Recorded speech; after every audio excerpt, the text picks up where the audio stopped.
Mateo capítulo 15. Jesús corrige a los fariseos y ministra a los gentiles. A. Jesús denuncia el externalismo religioso.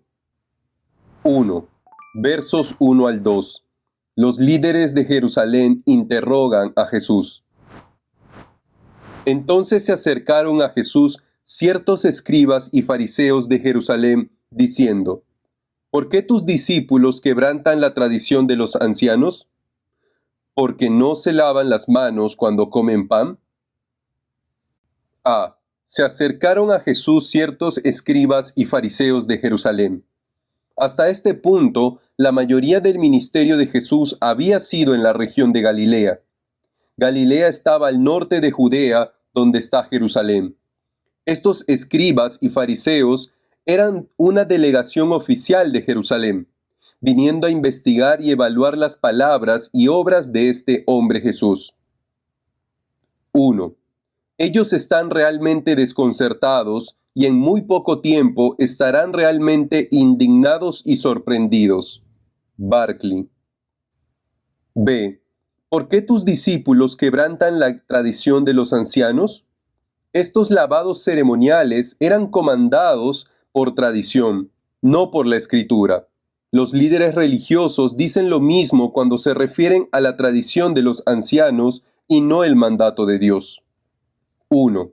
Los ancianos aquí no son los gobernantes vivos del pueblo, sino los portadores pasados de la autoridad religiosa, entre más remotos, más venerables.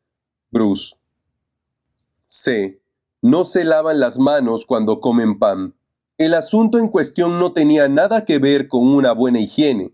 Los oficiales religiosos estaban ofendidos porque los discípulos no observaban los rituales rígidos y extensos de lavarse antes de las comidas. 1. Muchos judíos antiguos tomaron esta tradición de los ancianos muy en serio. El rabino judío José dijo: «Peca tanto el que come con las manos sucias como el que se acuesta con una prostituta». Paul. 2. En la estimación que los judíos tienen de estas, los siguientes ejemplos probarán.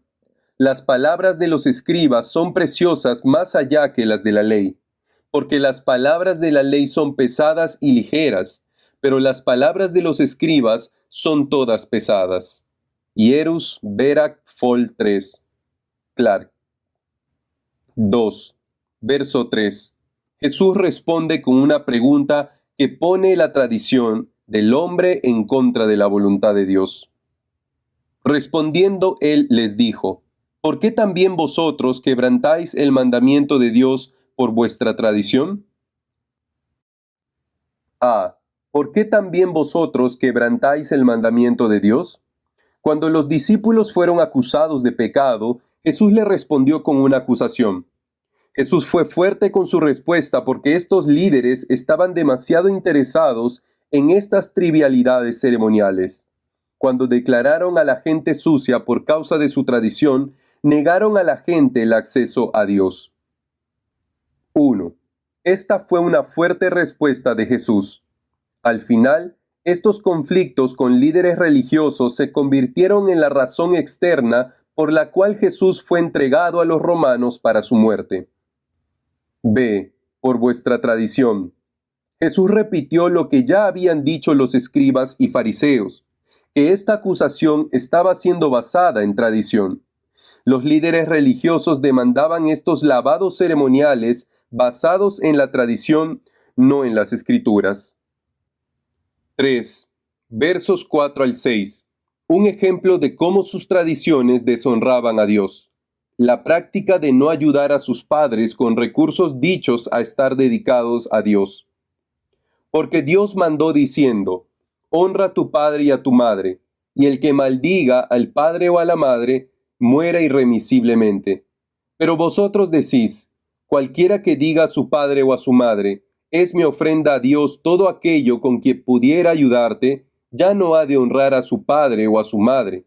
Así habéis invalidado el mandamiento de Dios por vuestra tradición. A. Honra a tu padre y a tu madre. El mandato de Dios claramente decía que todos deben honrar a su padre y madre, hasta afirmando una penalidad por desobediencia extrema a este mandato. Cuando somos adultos y ya no vivimos en la casa de nuestros padres o bajo su autoridad, ya no tenemos que obedecer a nuestro padre y madre. Sin embargo, aún estamos obligados a honrarlos. Ese mandato permanece. B. Es mi ofrenda a Dios todo aquello con que pudiera ayudarte.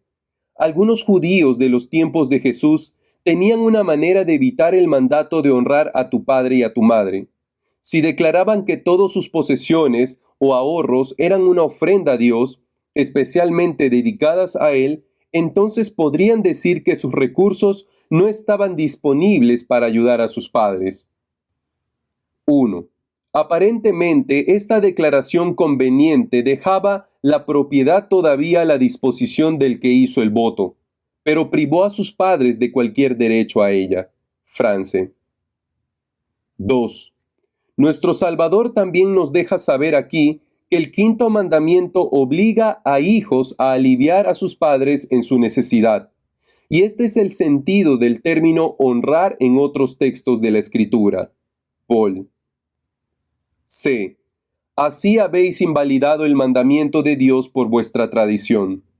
Por medio de este truco se podía desobedecer completamente la orden de honra a tu padre y a tu madre, y hacerlo mientras siendo ultra religioso. 4. Versos 7 al 9. Jesús condena su tradición hueca como hipocresía. Hipócritas, bien profetizó de vosotros Isaías cuando dijo: Este pueblo de labios me honra, mas su corazón está lejos de mí, pues en vano me honran, enseñando como doctrinas mandamientos de hombres. A. De labios me honra, mas su corazón está lejos de mí. Esto era verdadero de los líderes religiosos que Jesús confrontó, y citó un pasaje de Isaías 29:13. Sin embargo, también puede ser cierto de nosotros. Podemos aparentar acercarnos a Dios, mientras tenemos nuestro corazón lejos de Él. Es fácil querer y ser impresionado por la imagen de estar cerca de Dios sin en realidad hacerlo con nuestro corazón. 1. Dios está interesado en lo interno y lo real. Nosotros estamos mucho más interesados en lo externo y en la imagen. Uno debe tener cuidado de que su relación con Dios no sea meramente externa y de imagen. B. Enseñando como doctrinas mandamientos de hombres. La cita de Isaías describió con precisión el verdadero problema con estos líderes religiosos. Ellos elevaban la tradición del hombre al mismo nivel que la palabra revelada de Dios. 1. Jesús no dijo: todas las tradiciones son malas, ni dijo: todas las tradiciones son buenas. Él comparó las tradiciones con la palabra de Dios y las puso en una prioridad mucho más baja que la que Dios ha dicho. 5. Versos 10 al 11. Jesús habla a las multitudes acerca del extremismo religioso. Y llamando así a la multitud les dijo: Oíd y entended, no lo que entra en la boca contamina al hombre, mas lo que sale de la boca, esto contamina al hombre. A. Llamando así a la multitud. Habiendo tratado con los líderes religiosos, Jesús ahora instruyó a la gente común acerca de la piedad auténtica. B. No lo que entra en la boca contamina al hombre, mas lo que sale de la boca, esto contamina al hombre. Jesús declaró un principio fundamental: comer con manos sucias o cualquier otra cosa que ponemos en nosotros no es contaminante. Más bien, lo que sale es lo que contamina y revela si tenemos corazones impuros, contaminados. 1. Esto no quiere decir que no hay cosas contaminantes que podamos tomar en nosotros mismos. Un ejemplo de esto puede ser la pornografía. Pero en este contexto específico, Jesús habló acerca de la limpieza ceremonial con respecto a la comida, y anticipó que bajo el nuevo pacto toda la comida sería declarada kosher. Hechos 10:15. 2. Los principios establecidos por las palabras de Jesús en Mateo 15:11 y 17 al 20 hicieron inevitable el abandono definitivo de las leyes alimentarias del Antiguo Testamento por parte de la Iglesia. France. 6. Versos 12 al 14. Jesús entonces les advierte a sus discípulos que solamente lo que es de Dios y de la verdad durará y será seguro. Entonces acercándose sus discípulos le dijeron: ¿Sabes que los fariseos se ofendieron cuando oyeron esta palabra? Pero respondiendo él dijo: Toda planta que no plantó mi Padre Celestial será desarraigada. Dejadlos, son ciegos guía de ciegos, y si el ciego guiare al ciego, ambos caerán en el hoyo. A. ¿Sabes que los fariseos se ofendieron cuando oyeron esta palabra? Esta es una escena humorística. Los discípulos vinieron a Jesús diciendo algo así: Jesús, ¿sabes que ofendiste a esos hombres? Por supuesto que Jesús sabía que los había ofendido. Él tenía la intención de ofenderlos y la manera en que valoraban demasiado la tradición del hombre. B. Toda planta que no plantó mi Padre Celestial será desarraigada. Esto aplica directamente a los líderes religiosos y a todos los que eran como ellos. Sus mandatos de hombres no perdurarán, porque no están arraigados ni en Dios ni en la verdad. 1. No había necesidad de que los discípulos combatieran contra los fariseos. Ellos serían desarraigados en el orden natural de las cosas por las consecuencias inevitables de su propio curso. Spurgeon. 2. Sin embargo, este principio debe hacernos examinarnos a nosotros mismos para ver si imitamos a los fariseos al hacer mandatos basados en tradiciones. Aquí entonces encontramos la prueba de toda enseñanza humana, por muy bien intencionada que sea. Si no está basada y arraigada en la palabra de Dios, o si se aparta en algún grado de la verdadera intención de esa palabra, sin lástima ha de ser desarraigada. Por esta prueba tendremos siempre que probar nuestras tradiciones, costumbres, hábitos, reglas y regulaciones. Morgan. C. Dejadlos. Jesús no organizó un comité enfocado en antiescribas y fariseos. Él sabía que sus fuerzas fallarían bajo el peso de su propio legalismo. D. Son ciegos guías de ciegos. Ambos caerán en el hoyo.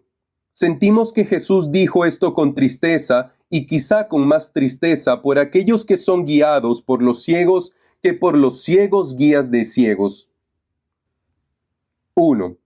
A pesar de que los fariseos y los maestros de la ley tenían pergaminos y los interpretaban en las sinagogas, esto no significa que realmente las entendían.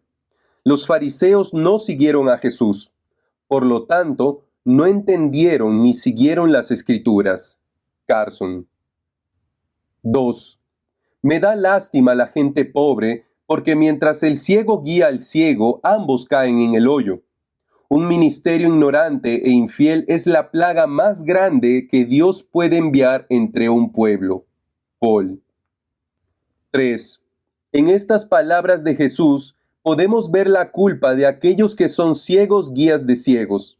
También vemos la responsabilidad de los seguidores para asegurarse que sus líderes no están ciegos. 7. Versos 15 al 20. La condición del corazón es lo que realmente contamina a la persona. Respondiendo Pedro le dijo: Explícanos esta parábola. Jesús dijo: ¿También vosotros sois aún sin entendimiento? ¿No entendéis que todo lo que entra en la boca va al vientre y es echado en la letrina? Pero lo que sale de la boca, del corazón sale, y esto contamina al hombre. Porque del corazón salen los malos pensamientos, los homicidios, los adulterios, las fornicaciones, los hurtos, los falsos testimonios, las blasfemias. Estas cosas son las que contaminan al hombre. Pero el comer con las manos sin lavar no contamina al hombre. A. Explícanos esta parábola. En Mateo 15, 12 al 14, Jesús realmente no habló en una parábola, excepto por la breve ilustración del ciego guiando al ciego. Sin embargo, como los discípulos no le entendieron, pidieron una explicación. ¿También vosotros sois aún sin entendimiento? B. Lo que sale de la boca, del corazón sale, y esto contamina al hombre. Jesús amplificó el punto hecho primero en Mateo 15:11. Somos contaminados de adentro hacia afuera en vez de afuera hacia adentro. Y esto es particularmente cierto de las cosas ceremoniales como la comida. 1. Jesús audazmente dijo que estas cosas malas vienen de nuestra naturaleza interna. No son accidentes o meros errores. Revelan cuán corruptos somos en nuestra naturaleza caída. El corazón es la fuente del verdadero carácter del hombre, y por lo tanto, de su pureza o impureza. No es simplemente el asiento de la emoción, sino la verdadera persona tal como realmente es, no solo como parece externamente. France. 2. Los homicidios no comienzan con la daga, sino con la malicia del alma. Los adulterios y fornicaciones se regodean primero en el corazón antes de ser promulgado por el cuerpo. El corazón es la jaula de donde salen estas aves inmundas. Spurgeon. 3. Dicho simplemente, muchas de las personas que se preocupan de los hábitos externos, lo que comen, lo que beben y otras cosas así, deberían preocuparse más de las palabras que salen de sus bocas. Hacen más en contra de Dios y de su pueblo por las palabras que dicen que por lo que comen o beben. 4. Y es echado en la letrina. Una palabra vulgar y un tema vulgar que Jesús con mucho gusto hubiera evitado. Pero se esfuerza a sí mismo a hablar de eso por el bien de sus discípulos. La idea es, por medio de la comida no viene ninguna contaminación al alma. La contaminación como es, pura y físicamente, pasando por los intestinos hacia el lugar de descarga. Sin duda alguna, Jesús dijo esto, de otra manera, nadie se lo hubiera puesto en su boca. Bruce. C. Pero el comer con manos sin lavar no contamina al hombre. Desafortunadamente, el énfasis de los líderes religiosos en los tiempos de Jesús, y a menudo en los nuestros, a menudo está solo en estas cosas externas, no en las cosas internas que contribuyen a la verdadera justicia. B. Jesús responde a la solicitud de un gentil. 1. Versos 21 al 22. La solicitud de una mujer cananea. Saliendo Jesús de allí, se fue a la región de Tiro y de Sidón. Y he aquí una mujer cananea que había salido de aquella región clamaba, diciéndole, Señor, hijo de David, ten misericordia de mí. Mi hija es gravemente atormentada por un demonio.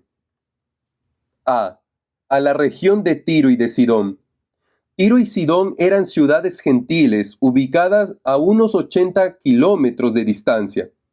Jesús recorrió todo este camino para satisfacer las necesidades de esta mujer gentil. Esto muestra un amor notable e inesperado de Jesús hacia esta mujer cananea. 1. El uso de Mateo del antiguo término cananea demuestra que no puede olvidar su ascendencia.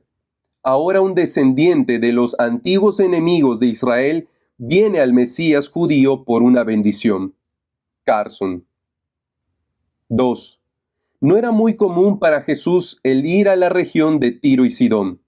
En ese tiempo, o no mucho tiempo después, Josefo pudo escribir, de los fenicios los tirios tienen más sentimientos negativos hacia nosotros. Barclay. 3. Haremos hasta el final del campo y servir nuestro día y generación hasta el límite extremo de nuestro entorno. Spurgeon. B. Ten misericordia de mí. Mi hija es gravemente atormentada por un demonio. Esta mujer vino a interceder por su hija y ella proveyó una ilustración de un intercesor efectivo. Su gran necesidad le enseñó a orar. Cuando ella vino a Jesús, hizo la necesidad de su hija su propia necesidad. C. Señor, Hijo de David, ten misericordia de mí. Esta mujer gentil también entendía quién era Jesús. Muchos de los compatriotas de Jesús no sabían quién era Jesús, pero esta mujer cananea sí lo sabía. 1. Quizá esta mujer sabía que Jesús antes había sanado a gentiles. Mateo 4:24 al 25, 8:5 al 13. Sin embargo, lo que hizo que este encuentro fuera único es que Jesús hizo esos milagros mientras los gentiles venían hacia él en territorio judío. Aquí Jesús vino al territorio gentil y se encontró con esta mujer. 2. Versos 23 al 24. La respuesta fría de Jesús hacia la mujer cananea. Pero Jesús no le respondió palabra. Entonces, acercándose sus discípulos le rogaron diciendo, «Despídela, pues da voces tras nosotros». Él respondiendo dijo, «No soy enviado sino a las ovejas perdidas de la casa de Israel». Pero Jesús no le respondió palabra. A pesar de que la mujer cananea intercedió por su hija, Jesús no le dio una respuesta animadora inmediatamente. Su reticencia trajo una respuesta más energética y llena de fe de parte de la mujer gentil. 1. Como dice Agustín, la palabra no dijo una palabra, y eso no era como él, aquel que siempre estaba preparado para responder a los llantos de dolor no tuvo respuesta para ella. Spurgeon. B. Despídela, pues da voces tras nosotros. Es probable que los discípulos querían decir, despídela dándole lo que quiere. Es completamente posible que ellos solo querían que ella se fuera, y la manera más fácil era que Jesús arreglara su problema. 1. Despídela. El mismo verbo en Lucas 2:29 aplica a una despedida con deseo satisfecho. France. C. No soy enviado sino a las ovejas perdidas de la casa de Israel. Jesús definió el enfoque de su misión a sus discípulos irritados y a la mujer gentil. Él dejó en claro que no fue enviado a los gentiles como ella. 1. Es justo preguntar si Jesús se refería a las ovejas perdidas entre la casa de Israel o si quiso decir que Israel en su conjunto eran ovejas perdidas. Las instrucciones de Jesús a sus discípulos en Mateo 10:6, sino id antes a las ovejas perdidas de la casa de Israel, parecen implicar lo último. 3. Versos 25 al 27. La apelación persistente de la mujer gentil a Jesús. Entonces ella vino y se postró ante él diciendo, Señor, socórreme. Respondiendo él dijo, no está bien tomar el pan de los hijos y echarlo a los perrillos. Y ella dijo, sí, Señor, pero aún los perrillos comen de las migajas que caen de la mesa de sus amos. Entonces ella vino y se postró ante él diciendo, Señor, socórreme. Ella respondió al rechazo de Jesús con una mayor dedicación para prevalecer con su pedido. Al hacer esto, la mujer gentil continuó demostrando lo que hace un intercesor dedicado. 1. Ella no podía resolver los problemas del destino de su raza y de la comisión del Señor, pero ella podía orar. Sí, como un pastor. Él no la recoge, sin embargo, como Señor, Él la puede ayudar. Spurgeon. 2. Les ruego a aquellos quienes buscan la conversión de otros que sigan su ejemplo. Nótese que ella no oró, Señor, ayuda a mi hija, sino, Señor, socórreme. Spurgeon. 3. Te recomiendo esta oración porque es una oración tan útil. La puedes usar cuando estés apresurado. Puedes usarlo cuando estés en un susto. Puedes usarla cuando no tengas tiempo para arrodillarte. Puedes usarla si estás en el púlpito para predicar. Puedes usarla cuando estás por abrir tu tienda. Puedes usarla cuando te estás levantando en la mañana. Es una oración tan útil que yo no conozco ninguna posición en la que no se puede orar, Señor, socórreme. Spurgeon. B. No está bien tomar el pan de los hijos y echarlo a los perrillos. Jesús continuó diciendo cosas desalentadoras a la mujer. Sin embargo, esto no fue tan severo como podría parecer al principio. Cuando Jesús la llamó uno de los perrillos, él usó hillo para suavizar la dureza de llamarla perro. Esto ablanda el insulto judío tradicional hacia los gentiles, quienes los llamaban perros en el sentido más despectivo. 1. Estamos en gran desventaja al no escuchar el tono de voz de Jesús cuando habló esta mujer. Suponemos que su tono no era duro, más bien sospechamos que era atractivo con el efecto de invitar a una mayor fe de la mujer. Es posible hablar palabras duras de una manera lúdica. 2. Su palabra más dura, perros, contiene una escapatoria. Perros no compara a los gentiles con los perros de la calle, sino con los perros domésticos que pertenecen a la familia, que tienen su porción, aunque no la de niños. Bruce. C. Sí, señor, pero aún los perrillos comen de las migajas que caen de la mesa de sus amos. La mujer respondió con gran fe. Ella admitió su nivel bajo y no debatió el asunto cuando Jesús la llamó uno de los perrillos. Ella no demandó ser vista como un niño, sino solamente ser bendecida como un perro. 1. Es como si ella hubiera dicho, Jesús, yo entiendo que el enfoque de tu ministerio es con los judíos, que ellos tienen un lugar especial en el plan redentor de Dios. Sin embargo, también entiendo que tu ministerio se extiende más allá del pueblo judío, y yo quiero ser parte de esa bendición extendida. 2. Su respuesta es especialmente significativa a la luz del creciente rechazo de Jesús por parte de los líderes religiosos judíos. Es como si la mujer hubiera dicho, no estoy pidiendo que me des la porción que corresponde a los niños, solo las migajas que no quieren. En el flujo del Evangelio de Mateo había más y más que el establecimiento religioso judío no quería recibir. 3. Estas eran dos palabras llenas de fe, pero aún ella aceptó la descripción de Jesús y pidió misericordia a pesar de ella, o quizá por causa de ella. Ella no se rendiría a pesar de que él le dio 3 rechazos. Así que ella dijo, como Jacob, no te dejaré hasta que me bendigas. Y como él, como un príncipe, ella también, como una princesa, prevaleció con Dios y obtuvo la cosa que ella deseaba. Paul. 4. Querido amigo, probablemente alguien ha susurrado en tu oído. Supongamos que no eres uno de los elegidos, pues eso era muy parecido a lo que la expresión de nuestro Señor significó para ella. Note que esta mujer no lucha con esa verdad en absoluto. Ella no levanta ninguna pregunta acerca de eso. Sabiamente lo renuncia y solamente sigue orando.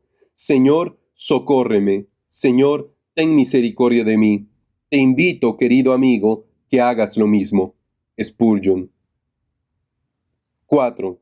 Verso 28. Jesús recompensa la gran fe de la mujer gentil. Entonces respondiendo Jesús dijo, Oh mujer, grande es tu fe, hágase contigo como quieres. Y su hija fue sanada desde aquella hora.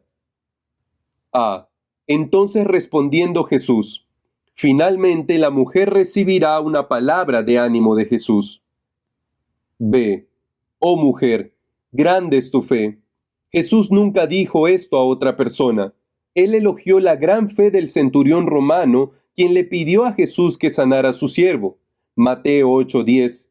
Pero se lo dijo a la multitud, no directamente al centurión. Esta mujer gentil lo escuchó directamente de Jesús. 1. Significativamente, las únicas 2 personas en recibir este cumplido de Jesús fueron estos gentiles.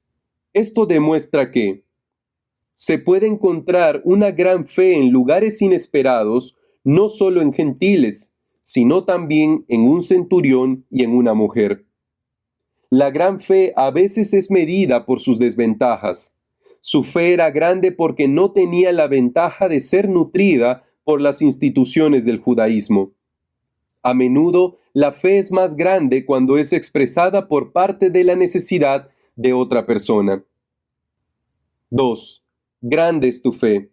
Nadie más recibe de Jesús el galardón. France. C. Oh mujer, grande es tu fe. Hágase contigo como quieres. Su fe era lo suficientemente grande para recibir su petición, lo que ella deseaba de Jesús. Su fe fue grande aún comparada con sus otras virtudes. Ella era humilde, era paciente, perseveraba, se preocupaba por su hija.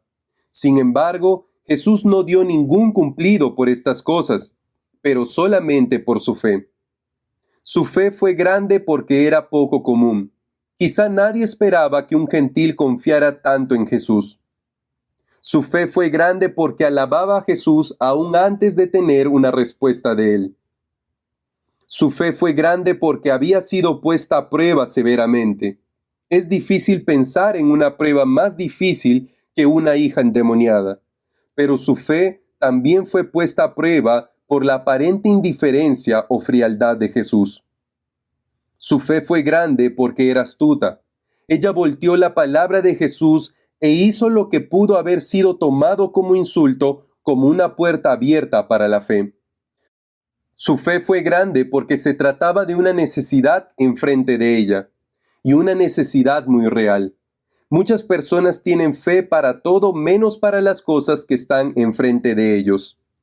Su fe fue grande porque no se rendía. Ella no paró hasta que consiguió lo que necesitaba de Jesús. Se podría decir que su fe conquistó a Jesús. Él no solamente sanó a su hija, sino que lo hizo inmediatamente, algo que ella ni siquiera había pedido. 1. No leemos de ninguna otra cosa que Jesús hizo durante este tiempo en Tiro y Sidón. Parecería que su única cita divina era satisfacer la necesidad de esta mujer de fe y de su hija afligida. C. Alimentación de los 4,000. 1. Versos 29 al 31. Jesús ministra sanación a la multitud. Pasó Jesús de allí y vino junto al mar de Galilea, y subiendo al monte se sentó allí. Y se le acercó mucha gente que traía consigo a cojos, ciegos, mudos, mancos y otros muchos enfermos, y los pusieron a los pies de Jesús, y los sanó. De manera que la multitud se maravillaba, viendo a los mudos hablar, a los mancos sanados, a los cojos andar, y a los ciegos ver, y glorificaban al Dios de Israel. Y se le acercó mucha gente. Aunque Jesús se retiró brevemente de la gente, no lo hizo de manera permanente. Todavía tenía trabajo que hacer entre la mucha gente. 1. La mayoría de los comentaristas creen que esto marca un periodo único en el ministerio de Jesús, cuando hizo sus sanaciones y obró en la región predominantemente gentil de Galilea. Especialmente correlacionado esto con Marcos 7, 31 al 37, vemos que esto pasó en el lado oriental del mar de Galilea, la región conocida como Decápolis. Además, la lejanía del lugar, en el desierto Mateo 15, 33, corresponde mejor con el lado oriental. 2. Probablemente esta gente era pagana, o casi pagana, reunida de la región de Decápolis. Marcos 7:31, Morgan. 3. Cuando Jesús sanó y proveyó para esta multitud mezclada o predominantemente gentil, demostró que los gentiles estaban recibiendo mucho más que unas pocas migajas de la mesa. B. Los pusieron a los pies de Jesús y los sanó. En este incidente no leemos nada acerca de la fe de parte de los que fueron sanados, excepto por el hecho de que vinieron a Jesús en busca de ayuda. 1. Entre los que fueron traídos, había unos clasificados como cuyos, mancos, lo cual usualmente se interpreta como doblados, como reumatismo. Pero en Mateo 18:8 parece significar mutilados. Grotius argumenta a favor de este sentido e infiere que entre las obras de sanación de Cristo se encontraba la restauración de extremidades, aunque no leemos acerca de eso en ningún otro lugar. Bruce. C. Glorificaban al Dios de Israel. Incluso en algo que tiene tanto potencial para promocionarse a sí mismo como el ministerio de sanación, Jesús siempre dio la atención a Dios el Padre, el Dios de Israel. Esta multitud, muy probablemente predominantemente gentil, aprendió a alabar al Dios de Israel. 1. La expresión sugiere una multitud no israelita y parece dar una pista que, después de todo, nuestro evangelista Jesús está en el lado oeste y en territorio pagano. Bruce. 2. Versos 32 al 39. Alimentación de los 4000. Y Jesús, llamando a sus discípulos, dijo: Tengo compasión de la gente, porque ya hace 3 días que están conmigo y no tienen qué comer, y enviarlos en ayunas no quiero, no sea que desmayen en el camino. Entonces sus discípulos le dijeron: ¿De dónde tenemos nosotros tantos panes en el desierto para saciar a una multitud tan grande? Jesús le dijo: ¿Cuántos panes tenéis? Y ellos dijeron: 7 y unos pocos pececillos. Y mandó a la multitud que se recostase en tierra, y tomando los 7 panes y los peces, dio gracias, los partió y dio a sus discípulos, y los discípulos a la multitud. Y comieron todos y se saciaron, y recogieron lo que sobró de los pedazos, 7 canastas llenas. Y eran los que habían comido 4000 hombres, sin contar las mujeres y los niños. Entonces, despedida la gente, entró en la barca y vino a la región de Magdala. A. Enviarlos en ayunas no quiero, no sea que desmayen en el camino. Este milagro sigue el mismo patrón que el de la alimentación de los 5000, excepto que revela que los discípulos generalmente eran tan lentos para creer como nosotros. ¿De dónde tenemos nosotros tantos panes en el desierto para saciar a una multitud tan grande? 1. Quizá los discípulos no habían esperado que Jesús usara su poder mesiánico cuando la multitud era gentil. France. 2. Es importante ver que esto no es solamente una repetición de la historia de la alimentación previa de los 5000. Hay bastantes diferencias que lo distinguen de la alimentación previa de los 5000. Número diferente de los que fueron alimentados. Localidades diferentes en la orilla del oeste y del este del mar de Galilea. Diferentes estaciones del año, indicado porque no se menciona el pasto en el segundo reporte. Diferente provisión de alimento al principio. Diferente número de canastas que contienen las sobras y aún una palabra diferente para canastas en el segundo reporte. Diferente periodo de tiempo de espera para la gente. Mateo 15:32. B. Dio a sus discípulos y los discípulos a la multitud. Jesús hizo lo que él solo podía hacer, el milagro creativo, pero dejó a los discípulos lo que ellos podían hacer, la distribución de alimento. C. Y comieron todos y se saciaron, y recogieron lo que sobró de los pedazos, 7 canastas llenas. Al final de comer se juntó más, no menos. Las 7 canastas muestran que Dios proveyó de su abundancia. 1. Y se saciaron. La palabra griega aquí es, en su significado propio, usada para engordar al ganado. Trap. 2. Eran los que habían comido 4000 hombres. Aquí no hay deseo de aumentar el número, para hacer la maravilla aún más grande. Spurgeon. 3. La manera milagrosa en que el Mesías alimentó a ambos judíos y gentiles era un avance del gran banquete mesiánico. Esto era grandemente anticipado por los judíos de los tiempos de Jesús, pero estaban ofendidos por la idea de que los gentiles también asistirían.